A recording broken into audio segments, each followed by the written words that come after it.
જય હિન્દ, વંદે માતરમ દોસ્તો, સ્વાગત છે તમારું ફેમસ એકેડમીની યુટ્યુબ ચેનલની અંદર। આજે આપણે એએમસી સ્પેશિયલ અકાઉન્ટિંગ અને ઓડિટિંગના મોસ્ટ આઈએમપી એવા અગત્યના પરીક્ષામાં પૂછાવાની સંભાવના ધરાવનાર એવા 50 એમસીક્યુ ક્વેશ્ચન જોવાના છીએ। એના પહેલાં મિત્રો એક અગત્યની જાહેરાત કે એએમસી જુનિયર ક્લર્કની પરીક્ષા માટે આપણી ફેમસ એકેડમી નામની એપ્લિકેશન ઉપર 10 મોડલ પેપર લોન્ચ થઈ ચૂક્યા છે। તો આ 10 જેટલા મોડલ પેપર જો તમે પરચેસ કરવા માંગતા હો તો ફેમસ એકેડમી નામની એપ્લિકેશનને ગૂગલ પ્લે સ્ટોર ઉપરથી ડાઉનલોડ કરીને માત્ર 99 રૂપિયામાં આ 10 જેટલા મોડલ પેપર તમે પરચેસ કરી શકો છો। ઓકે, તો રિવિઝન માટેનું રામબાણ એટલે સરસ મજાના આ મોડલ પેપર તો આજે જ ફેમસ એકેડમી નામની એપ્લિકેશનને ડાઉનલોડ કરીને માત્ર 99 રૂપિયામાં તમે આમાં જોઈન થઈ શકો છો। ચાલો મિત્રો શરૂઆત કરીએ। ક્વેશ્ચન નંબર 1 છે ઓડિટિંગ એટલે શું? ઓડિટિંગ એટલે શું? તો જવાબ આવે મિત્રો હિસાબોની તપાસ। ક્વેશ્ચન નંબર 2 વિશ્વસનીય હિસાબોનો ઉપયોગ શેના માટે થાય છે? વિશ્વસનીય હિસાબોનો ઉપયોગ શેના માટે થાય છે? તો એ થાય છે પુરાવા તરીકે। પુરાવા તરીકે।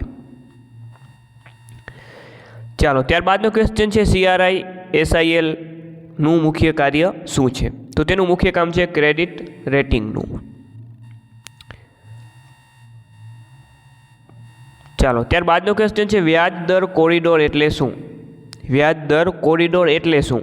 તેનો એટલે થશે મિત્રો કે રેપો રેટ અને રિવર્સ રેપો રેટ વચ્ચેનો તફાવત।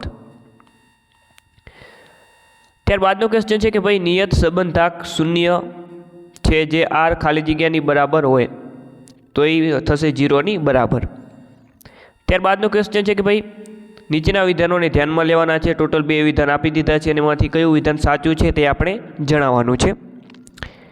તો જુઓ વિધાન નંબર 1 છે કે એક વસ્તુનું મૂલ્ય અન્ય વસ્તુના મૂલ્યથી સ્વતંત્ર રીતે વર્ણવી શકાય છે। આ ખોટું વિધાન છે। બીજું વિધાન છે એક વસ્તુની કિંમત અન્ય વસ્તુની કિંમતથી સ્વતંત્ર રીતે વર્ણવી શકાય છે। આ સાચી વાત છે। તો વિધાન 1 ખોટું છે, બીજું સાચું છે, તો જવાબ બને ઓપ્શન એ।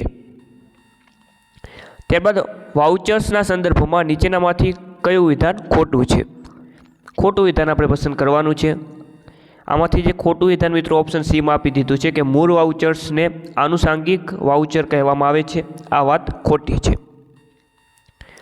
જીએસટીના સંદર્ભમાં નીચેના કયા વિધાનો સાચા છે? 4 વિધાન આપી દીધા છે, એમાંથી જીએસટીના સંદર્ભમાં સાચા વિધાન આપણે પસંદ કરવાના છે। પહેલું વિધાન છે માનવીય વપરાશ માટેનો આલ્કોહોલિક દારૂ જીએસટીના દાયરાની બહાર છે। એકદમ સાચું। પેટ્રોલિયમ ક્રૂડ જીએસટીના ક્ષેત્રની બહાર છે। આ પણ સાચું છે। નેચરલ ગેસ જીએસટીના ક્ષેત્રની બહાર છે। આ પણ સાચું છે। તમાકુ જીએસટીના ક્ષેત્રની બહાર છે। આ ખોટું છે। એટલે કે વિધાન 1, 2 અને 3 સાચા છે, ચોથું ખોટું છે। તો જવાબ બને માત્ર 1, 2 અને 3 સાચા છે।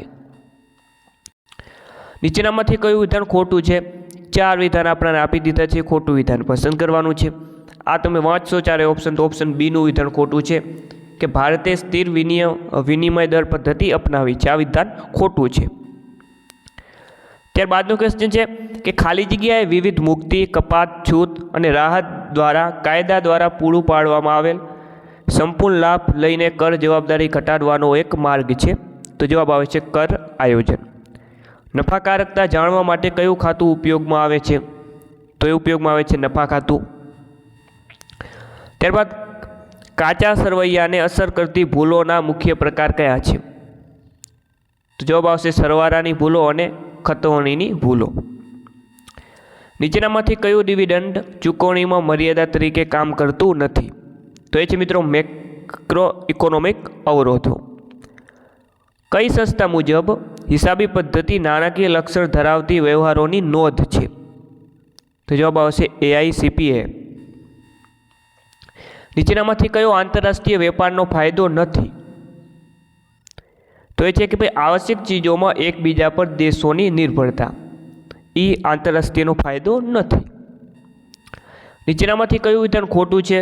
4 વિધાન આપણને આપી દીધા છે, ખોટું વિધાન પસંદ કરવાનું છે। તો આમાં જવાબ બને છે ઓપ્શન સી કે બજાર કાર્યક્ષમતાને પ્રોત્સાહન આપવા માટે સેબી ઇનસાઇડ ટ્રેડિંગને પ્રોત્સાહન આપે છે। આ ખોટું છે। કંપની ધારા 2013ની કલમ 270 મુજબ જો કંપનીએ રજિસ્ટ્રાર પાસે તેના નાણાકીય પત્રકો અથવા વાર્ષિક રિટર્ન્સ ફાઇલ કરવામાં ખાલી જગ્યા સળંગ વર્ષો ભૂલ કરી હોય તો ટ્રિબ્યુનલ દ્વારા કંપનીને બંધ કરવામાં આવી શકે છે. તો જવાબ આવશે મિત્રો 5 વર્ષ.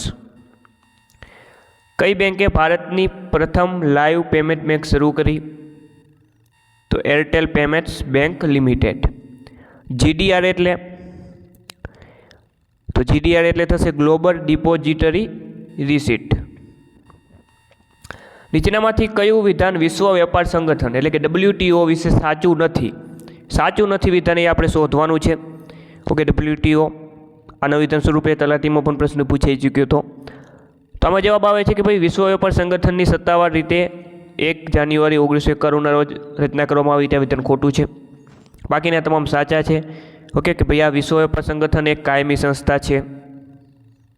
ઓકે, આ બધા વિધાન બાકીના તમામ વિધાન સાચા છે. વિશ્વ વેપાર સંગઠનની સર્વોચ્ચ નિર્ણય લેતી સંસ્થા કઈ છે? તો એ છે મિનિસ્ટરિયલ કોન્ફરન્સ.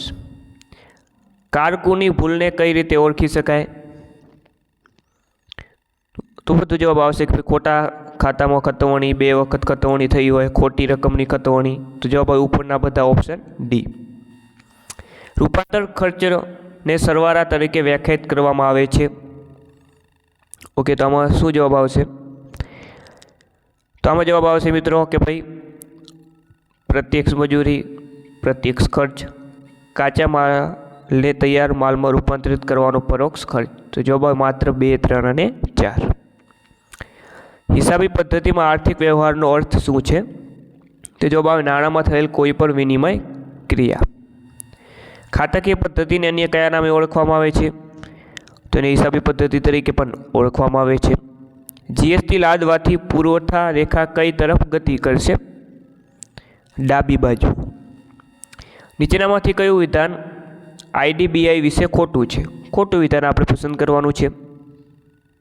તો જવાબ આવશે મિત્રો કે ભાઈ IDBIની સ્થાપના 1976માં થઈ હતી. આ વિધાન ખોટું છે.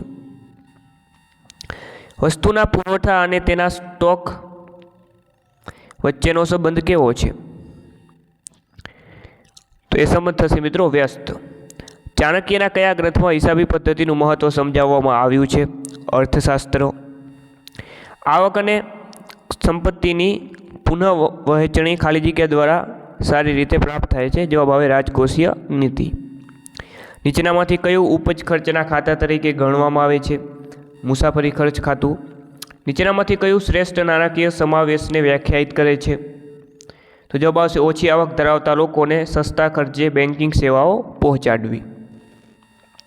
નીચેનામાંથી કઈ આવકને મૂડી આવક તરીકે ગણવામાં આવે છે? તો એ છે શેરધારકો સભ્યો દ્વારા ફાળો આપેલ શેર મૂડી.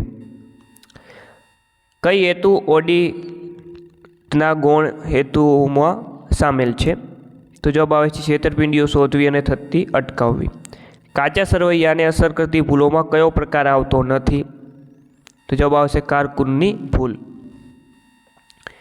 ભારતમાં નાણાં બજાર અને મૂડી બજાર વચ્ચે તફાવતો અંગે નીચેનામાંથી કયું વિધાન સાચું નથી? ખોટું વિધાન પસંદ કરવાનું છે. આમાં જવાબ આવે છે મિત્રો ઓપ્શન ડી કે મૂડી બજારની સરખામણીમાં નાણાં બજારમાં નોંધપાત્ર પ્રમાણમાં જોખમ રહેલું છે. આ વિધાન ખોટું રહેશે. ત્યારબાદનો ક્વેશ્ચન છે ખાલી જગ્યા એ પોસ્ટમોર્ટમ ખર્ચ છે જે ખર્ચ થયા પછી નક્કી કરવામાં આવે છે અને તે વાસ્તવિક કામગીરીની પડતરનું પ્રતિનિધિત્વ કરે છે. ઐતિહાસિક પડતર આનો સાચો જવાબ રહેશે. ત્યારબાદનો ક્વેશ્ચન છે કે સરવાળાની ભૂલો કયા પ્રકારની ભૂલમાં આવે છે? તો આવે છે શરત ચૂક. સામાન્યીકરણ મેળવવા માટે અર્થશાસ્ત્રમાં ઉપયોગમાં લેવાતી અનુમાનિત પદ્ધતિનો ઉપયોગ કરે છે. તો આમાં જવાબ બને છે તર્ક. ઉપયોગી મૂલ્ય એટલે થશે તૃષ્ટિગુણ. દરેક શેરની બાંહેધરી ઇસ્યુના સંદર્ભમાં લીડ મર્ચન્ટ બેન્કર કુલ બાંહેધરી પ્રતિબદ્ધતાના કેટલા ટકા અથવા કેટલા લાખ બેમાંથી જે ઓછું હોય તે ન્યૂનતમ બાંહેધરીની જવાબદારી ઉપાડશે? તો જવાબ આવે 5% અને રૂપિયામાં કહેવું હોય તો 25 લાખ. ઓડિટિંગને પરંપરાગત રીતે શું ગણવામાં આવતું હતું? બિનજરૂરી બોજો. રજિસ્ટ્રેશન કરાવેલ વિદેશી પોર્ટફોલિયો રોકાણકારો દ્વારા નીચેનામાંથી કયું વિદેશી રોકાણકારોને જારી કરવામાં આવે છે? જેઓ પોતાની સીધી નોંધણી કર્યા વિના ભારતીય શેર બજારનો ભાગ બનવા માંગે છે. જવાબ આવે છે પાર્ટિસિપેટરી નોટ. ધંધાના નફા કે નુકસાનને અસર કરતા પરિબળો કયા હેતુ માટે જાણી શકાય છે? નફા અને નુકસાન માટે. ખાલી જગ્યાએ અંદાજી અંકુશના હેતુ માટે વિકસિત સંસ્થાનો એક ભાગ છે અને વિભાગના વડાની મદદથી વિવિધ અંદાજપત્રની રચનાને સરળ બનાવવાનો હેતુ છે. તો એ છે અંદાજપત્રનું કેન્દ્ર. ચાલો ત્યારબાદનો ક્વેશ્ચન વાત કરીએ. જો પુરવઠાની મૂલ્ય સાપેક્ષતા શૂન્ય હોય તો પુરવઠા રેખાનો આકાર કેવો હશે? તેનો આકાર હશે મિત્રો વાય ધરીને સમાંતર ઊભી સીધી રેખા. ઓડિટિંગમાં હિસાબોની તપાસ કોણ કરે છે? તો એ કરે છે ઓડિટર. ચાલો ત્યારબાદનો ક્વેશ્ચન છે કે ભાઈ ICAIનું પૂરું નામ શું છે? તો મિત્રો તેનું પૂરું નામ થશે the institute of chartered accountants of India. Option A.